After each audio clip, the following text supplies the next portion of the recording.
Nope, we getting there? Yeah, it's on. Are we on? You're back. Right, sorry about that. Yeah, right. So I'll say that again.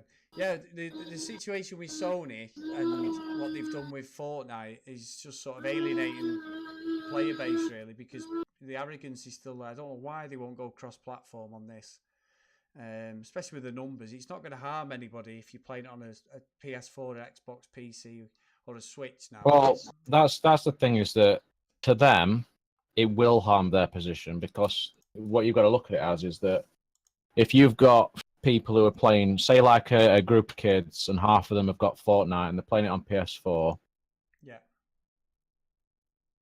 they're going to buy a PS4 to play Fortnite with their mates, the rest of them. yeah. Whereas if you made it cross-play, they're not limited to that. They can then go and buy an Xbox or a Switch or whatever they want. So you are technically going to lose sales of the console through it. Yeah. Because people can just go and buy something else. The trouble, the main thing that's really annoying with it is the fact that, as a few people have reported today, is that because people have linked their Epic account through Fortnite on PS4 and also bought items and such on there, you can't log into your Epic account on another console and have your progress and everything. Right. All stuff you bought. Yeah. So Sony are even blocking that, Right. which is just ridiculous. And that helps nobody at all, does No. it? No, and people are starting to get very pissed off with it. I think people are actually looking at getting an Xbox because of how open it is. Yeah. So all these people that are playing multiplayer games in particular, and there's a lot of people, I mean, more people play multiplayer than, say, single player. Yeah. They are looking at getting Xboxes for that reason. And that's bad news, isn't it? You know, well, it's not bad news for Xbox, but it's taking back to Xbox what they lost when the PS4 come out and the Xbox One, because everyone jumped ship, didn't they? Pretty much. Pretty much. But that's just because Microsoft, the people at Xbox were just, they were just mental. They were the wrong people. They were just mismanaging it big time. They decided to bundle Kinect with the Xbox at launch, making it more expensive than PS4 and with less power.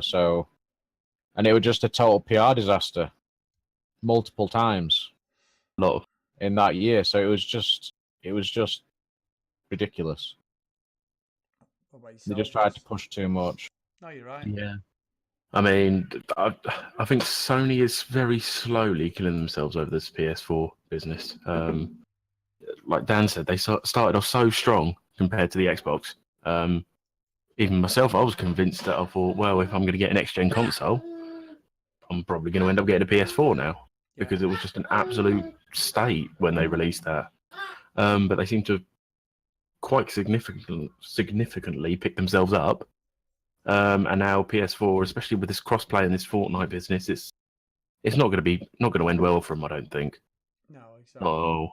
And especially with their just recent showings at E3, games-wise, they haven't got a lot. It'll affect the next gen in a couple of 2-3 about 3 years probably. Yeah, I reckon people will have already shifted partly to Xbox. I think Xbox is going to catch up to PlayStation quite a lot in sales over the next few years. And it'll be similar to like PS3 catching up to 360 towards the end of its life. Yeah. But I reckon then, when PS5 comes out, Sony will allow crossplay and everything. But then Xbox will have more advantages in the sense of backwards compatibility and everything as well. So it'll be interesting, but I think Xbox are in a better position going forward. I mean, Microsoft are backing them fully, the division fully in terms of investment and going forward, and they've made Xbox a main pillar of Microsoft. Yeah. So, Phil Spencer even got a promotion. Sort of like with him being head of division and everything, to be equal with people that are heads of division in the rest of the company. So it's rightfully they're so. just in a really, really good position going forward, and they've just got abundances of money going forward. And Xbox has got however many gold subscribers, and it's got a lot more than PlayStation, considering PlayStation's 3-to-1 ratio on console sales, which is interesting as well. The Microsoft's actually making more money in that sense. Yeah, yeah. I mean, it's one of them. Like Mark had alluded to it, and I was going to say it anyway. But good old Don Matrix is what that whole entertainment system thing just ruined the Xbox. I'm putting the Kinect with it because the lack of power. Yeah. Just totally. I mean, I loved Xbox Fitness when it first came out. I was on it all the time, and I know there's not many people who were on it, but I loved it. So it's like daft little things like that innovated and worked, and the actual Kinect actually picked you up, but it just took too much away and drawing too much power, and that's why you got these crappy 720p Battlefield 4s and stuff like that. You know, it was all just awful. And you had I think it was a small percentage of the power, but just the fact that the Xbox One architecture was a little bit more difficult to sort of program for because of the VRAM rather than having the abundance of GDDR5 that the PS4 had. But they just made bad business decisions, and it was just everything else along with it. It was just terrible ideas. I mean, I got an Xbox One at launch. I was like, well, it'll be fine. They'll sort it out. I was quite happy with the games that had been announced and everything, but within the first 2 years, I was very close to selling my Xbox. Yeah. So close. And then obviously Phil Spencer came in and changed it round, but it's been tricky. It's been very tricky for him. No, it is tricky. I mean, I think, like you say, Phil Spencer's done the business, and that's the main. He's the main catalyst with everyone else. He's taking a step back and going, you know what? Let's be honest, Dave. And pardon if there's anyone thinking, but we fucked up. Like, you know, and that's what they did, and it had a massive effect on them financially. So, you know, like what's happening with this Fortnite thing, and you're right, Ross, it's bad PR. You've got the biggest gaming convention that's on all year, and Sony are getting just pelters. One, because the showing was terrible, and two, they've now done this with Fortnite. So it's trending on Twitter and social media about it. So yep, it's not what they need, really. I don't think.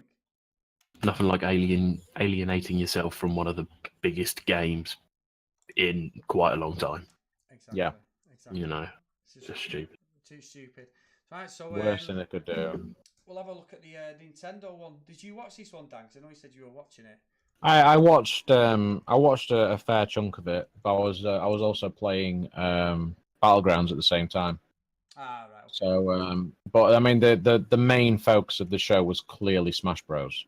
Yeah. I mean, it was the majority of the show was Smash Bros, which I'm fine with because I love Smash Bros. So I'm really hyped for it. I mean, it's not coming out till like December, but I'm very much looking forward to that. Yeah, I mean, I haven't got a Nintendo. I've got a Wii U. I've not got a Switch yet. I must admit, it is on the list, but it's not a priority. Especially as I'd only ever play stuff like Mario Kart, which I've already got on the Wii U. So, have you got a Switch, Ross?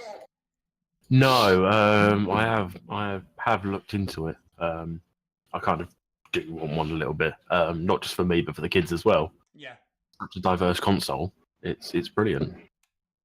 And given half a chance, if I could find one on the cheap, I'll probably end up getting it. So, but yeah. I'm with you. I did. Yeah, I'm definitely looking at getting one. I'll be getting one for Smash Bros. Definitely. Yeah. I mean, I've got a Wii U. Yeah.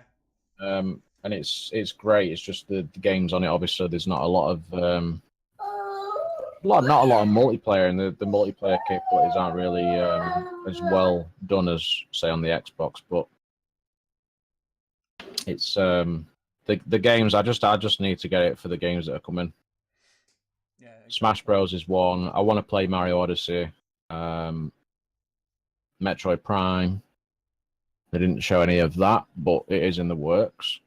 So there's a lot coming, and it's just a nice thing to have as well if you're ever on the go. And Pokemon as well, obviously, will be huge. Yeah, seen that from Southie. Yeah, I'm the same. I think I'm sort of eyeing up towards the end of the year with us going away and having a long haul flight, thinking I could probably sit there and play something like that, you know, properly play it with the portability. I've tried it in the past with like the PSPs and stuff and the PS Vita, but Yeah. much mileage. But the Nintendo stuff I think is good, and it's great for for what it is. The Yeah. Switch, it's got its market, but like I say, I've just bought a gaming PC, which is totally took over my obsession. Yeah, it will do. I imagine it would do. Yeah, I know two totally different entities, but I'm with you. It might be something to treat myself towards the end of the year with. I think. I think a lot of people are going for the sort of Xbox/PC along with a Switch, Yeah, yeah. and it's a good combo. I think you're covering most bases there. And maybe that's where the streaming thing might come in. You never know, do you? They seem to have a good relationship with Nintendo now, Xbox. So maybe, Yeah, they do. They do. maybe there will be some sort of collaboration down the line. Obviously, just speculating, but it could be something. Be quite Yeah, I think Microsoft going to the point of, streaming to any device. It's sort of, I think eventually that will cut into Nintendo's market a little bit, Yeah. in a way. That's fucking But then you might just end up with Xbox being a platform that various companies have games on, rather than Microsoft making the games for them as much. So you don't know how it's going to pan out. No, and like you say, we're at the speculation stage. But I like the way that they're all sort of trying to work. It's just Sony needs to get the finger out the backside. They do. Start doing, even if they don't want to do it with Microsoft, which I understand is the direct competitor, they need to do something else because there's no way they can't. I mean, they've done cross-play with the PC in the past, and they still do, don't they, with certain games? So I Yeah, don't see what the problem is, if I'm being honest. It's because they just don't want to. They don't want to give anything to the competitors. Yeah. I don't think they have a problem with cross-play with PC, but if they have cross-play with PC on, say, Fortnite, then it has to have cross-play with Switch and Xbox because they're playing with PC already. Yeah. So, yeah, I think they're just being petty, and they're definitely not for the players, as they like to say. No, they act. Have you got any thoughts on that, Ross? Yeah, pretty much the same, to be honest. Yeah. It's mad, isn't it? I think, is there anything else from the E3 that obviously that wasn't part of the actual shows, game wise or anything else? Just Fallout. Fallout 76. Just Fallout. That's all I care about. He loves Fallout. Yeah. Love Fallout. I've never played it. But I know they're looking at. Well, they announced that they've got the new Elder Scrolls in the works as well, didn't they? Oh yeah, that's six at this point, I think. I think it was 6. Yeah, I saw that. I think it was 6. Yeah, my favourite game's has been shown yesterday, Pro Evo, but that's a totally different podcast that we're doing next week because that will be a podcast on its own, I think, with the FIFA comparisons as always. Yeah, I don't know if there's any more to say about Nintendo. Is there anything coming up that you've got on the radar, Dan, or anything else? Just F1 2018 that's out in August. That's probably the main game for me. Up until towards the end of the year. I mean, obviously we haven't covered the news of PUBG with the new maps and yeah, go for it. whatnot as well, which obviously was on the Xbox conference. But obviously Sanhok is coming to Xbox in the next few months. It says summer anyway, so that's probably going to come after they've pushed all these updates out that they're looking at doing to fix the game. Yeah, that's good. We'll see if that actually works. And then there's a snow map. We don't know what the map is called yet, but there is a snow-based map coming out towards the end of the year as well. So, which kind of makes sense. We all knew there was going to be a snow map at some point. Yeah, exactly. So, I hope all the suits are camouflaged as or white suits or whatever. It'd be interesting how they implement it. And is the snow is it gonna disappear when you drive through it? Is it gonna be that dynamic? That'd be quite interesting. I can't see it, but would it no. Footprints? I pretty much doubt it. I mean, they can barely render the menu. Never mind footprints in snow. Yeah. So Ads is having yeah. Well, I don't think they're going to be able to fix it anyway. They'll update it, they'll make it better, and then they'll introduce loads of other things that break it again. I mean, they've got to introduce all the new attachments and everything else yet. Yeah. I mean, I remember at one point they removed stun grenades because it was causing issues. Used to So crack just people wait to till they desktop. had different sites and everything else. So it's just gonna be like one step forward and 5 steps back. Yeah, exactly. And I think obviously because it was such a success, I don't think they thought it would be this juggernaut. Obviously, until Fortnite started gaining a bit of traction, but Yeah. they had to push it. And obviously, Microsoft dived in last year with it, which is good. But like you say, it's right. There's so many daft little things wrong with it on Xbox, especially. But I've had my money out of that 15, out of that 19 quid I paid for it. Sorry, so I can't really compare. I've played more of that game than any game this last year. So, I've played a lot. I mean, I've got well over sort of like 40 days worth of game time. wow. So it's not good. But the thing is, I enjoy playing it. It's the only game. It's the only game that I actually enjoy playing at the minute. Like, really enjoy playing with people, and Yeah. it's just annoying that it doesn't work. I mean, I'm trying to play on PC. I've been playing on PC today with mouse and keyboard, but it's just so difficult for me to play, and I want to play on Xbox. It's a whole different ball game on PC. And I get very annoyed when people say, "Well, the solution is to buy a PC." Well, no, it's not. Mm. If developers put that game out on a console, it should be in a playable state. People don't accept. You can't then blame the players for, or not them directly, but you can't blame the players for getting it on console. No. Not getting a PC. You can't do that. It's the developer's fault. People don't accept, ports coming from consoles to PCs that don't work. No, exactly. Stuff like Batman and Batman. It's lazy devs. It's just lazy devs and stuff. It's mad. Yeah, it's like South is saying. Then he's got the older console, so he looks terrible on the S, doesn't it? Or even the original Xbox One, it must run like absolute dog shit. So. Or an advantage if you get in a car and drive through an unrendered building and kill somebody that's looting. Well, yeah, that's always a speciality of. Yeah, that's true. But I mean, I think the money they've got, there's no excuse for it not to be optimized now. There isn't, and they should be really, really looking. And I know the old consoles holding it back, but they should be really looking now, increasing that frame rate without a doubt. Definitely. There's no excuse for pushing 4K on Xbox One X and having terrible frames when they could just leave it at 1080p and focus on frame rate. Yeah, a performance. Why they're even trying? It's just a marketing ploy. I realise that they're pushing this whole 4K thing at the minute, but they need to be choosing frame rate over 4K. Totally agree. Sub 4K, and then all of us that aren't actually using 4K in any way, shape, or form are not getting as much of a benefit of the console. It's just the damn load. And I think if they don't decide to start pushing at least the frame rate on a bunch of games within the next year, I'll probably grab the Xbox altogether and just go fully PC. Yeah. So what are you saying there, Ross? Sorry, mate. I couldn't cross you.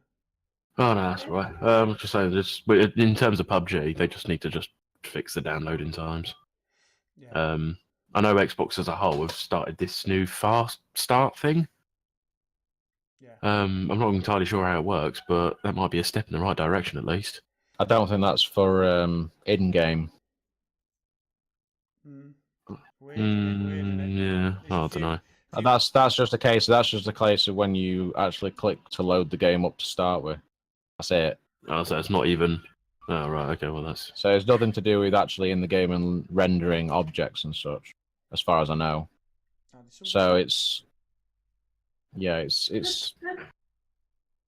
just. I don't think anything can benefit it other than actually just getting some developers in and hiring people that know what they're doing.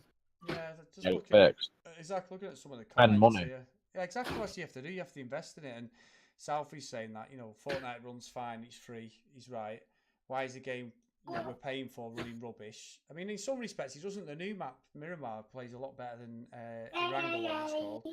Yeah, it does. It does. It looks better as well. And then Mark's mentioned thought they were getting all the extra help because that's what Microsoft said, didn't they? They'd open up all their developer tools to Blue Hole and stuff, and we got this big promise. But I don't know. The thing is, you need people that can actually use the tools to the fullest. You can't, if you haven't got the talented people there to do it, Exactly. then those tools are useless. Exactly. And as the numbers dwindle off and new games come, are they going to really support it? Are they just going to go full on sequel?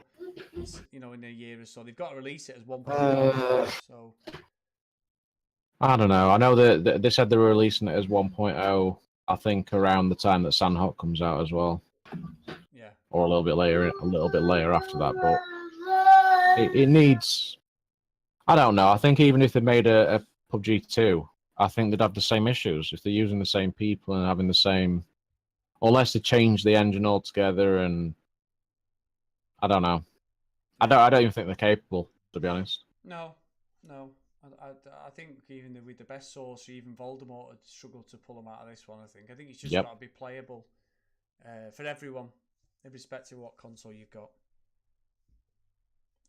Yeah, I do agree. So yeah, cool. So is there anything else you want to chat about? Fallout. Right, Fallout. The stage is yours, Ross. Go for it. I just want Yes, to. So obviously, you've never played Fallout, have you, Chris? No, never, mate, never. Have you ever played Fallout, Dan? I don't know whether you have I or not. played Fallout 3 for a little bit, but Is it not really your sort of? See, I'm intrigued because obviously they're looking at making it multiplayer. I don't know whether it's going to take the sort of same stage as always ESO. online. Yeah. Ooh, I'm shuddering. So I'm intrigued to know what you think of it. Whether you'd be interested in it, or that makes me more interested. I'm gonna be honest. yeah, coming from because I played 3 for God knows how many hours, and then I played a little bit of New Vegas. Didn't like it as much, but then I played 4 an awful lot as well. I'm just intrigued to sort of know what direction they're going to take with it, because it looks like they said, a survival sort of thing, but then I don't play Fallout to be interrupted by like other players. Yeah. I like the settlement idea, being able to build your settlements anywhere and 4 times bigger than Fallout 4 and all the rest of it. But then if, within the next sort of, say 2 hours worth of gameplay that I've just put in, someone comes in, launches a nuke straight on it, and that's it. I'm a bit skeptical about it. So I've still seen that a lot, to be honest, from people that are into Fallout games that have been very skeptical of the online aspect because Fallout's never been online. Yeah. And that's understandable. That's going to happen. But for me, as somebody who I don't really get into the many, sort of single player open world games. Yeah. Whereas having that online social aspect to it makes it much more interesting to me. Yeah. Looks like there's up to sort of 4 people in a team, so to speak. Yeah. It's based in a new setting. It's West Virginia, so it's not as, I don't know America. Country roads. It seems a bit less of a go-to place, for want of a better word. Yeah. Because they've had obviously Vegas, Washington. Where was Fallout 4? Boston. So they're quite sort of high-profile American places. Yeah. So it's in like the early days after. Yeah. The nuclear fallout. Yeah, set 25 years after the bombs fell. But then I don't know, because obviously most multiplayer survival games won't focus on storylines. I know they said they'll have quests and stuff, but then will there be a natural main quest line as such, or will it just be random, bits and bobs? Like, I know this is probably an old school example, but stuff like RuneScape, where you just sort of go around and just have random side quests and all that, or is there actual one thing you can follow all the way through for hours, for a good few hours? Yeah, it's interesting. Whether it's going to be a bit like what the Destiny idea was, where it's always on and you come across people and bots and stuff. I'm not sure. Obviously I don't play the game, so I don't really know it that well, but the Destiny idea was a great concept. It just wasn't executed very well because there was fuck all to do in the game. other than just keep repeating. I don't know Fallout's world, so I presume there's a lot more to do and explore. Oh yeah, Whether they integrate it, obviously I don't know. I'm just speculating as someone who's never played it. yeah. Fallout 3. I was playing that sort of last month sometime. And like I said, I've completed the game about 4 times Yeah. in total. So I've done quite a fair bit on it, and then I just came across the random holotape that I never even picked up before. Listened to it and found out a bit more about it, which was quite a nice, refreshing thing. And that game's 10 years old at this point, I think. It's unbelievable, that. Unbelievable. I think just Bethesda as a whole is a great company compared to what some of the rest of them do. Yeah. Yeah. I think they come across very well, don't they? Actually seem to care. I think, or it comes across more. There's more compassion in what they're doing. I think, So I don't know. I mean, like I say, it might be something I end up playing. I don't know. I'll have to have a go at it. I know I've heard loads of people go on about Wait, it. hey. So yeah, good call, Ross. Good call. Yeah. Anything from yourself, Dan? No, I think that's about it, really. Not really. There's nothing really taking my fancy otherwise. I say I'm really looking to Smash Bros. Tales of Vesperia, Infinite Edition. That's about it, really, for me. Good stuff. Good stuff. Like I say, I'm just a total generic whore. So Gears, Battlefield, and any Battle Royale game that comes up that may play better than PUBG. Row was good, and I still sort of play it, but I'm still a PUBG boy at heart, I think. So we'll see. Right, nice one, guys. I'll wrap it up, I think. So this has been episode 48 of the Contextual podcast. I have got another podcast that we started, which is now about the 5th or 6th podcast I'm doing weekly, which is absolutely bonkers. Yeah, killing me on editing. And Dave, my partner's actually watching Mr. Raging Base, the old podcast partner. But we've got a footy one about the World Cup called Chat Footy Podcast. So get on that, guys, and get following Dan and Ross. I'm going to put their mixer links on the bios on iTunes and that, and give them a follow, because these guys are far more superior than I am at their streaming. So and they're good people as well, as you can tell. So yeah, take care, guys. See you later. Thanks. Thanks, guys. Bye. Nice one. Right, that's done and dusted.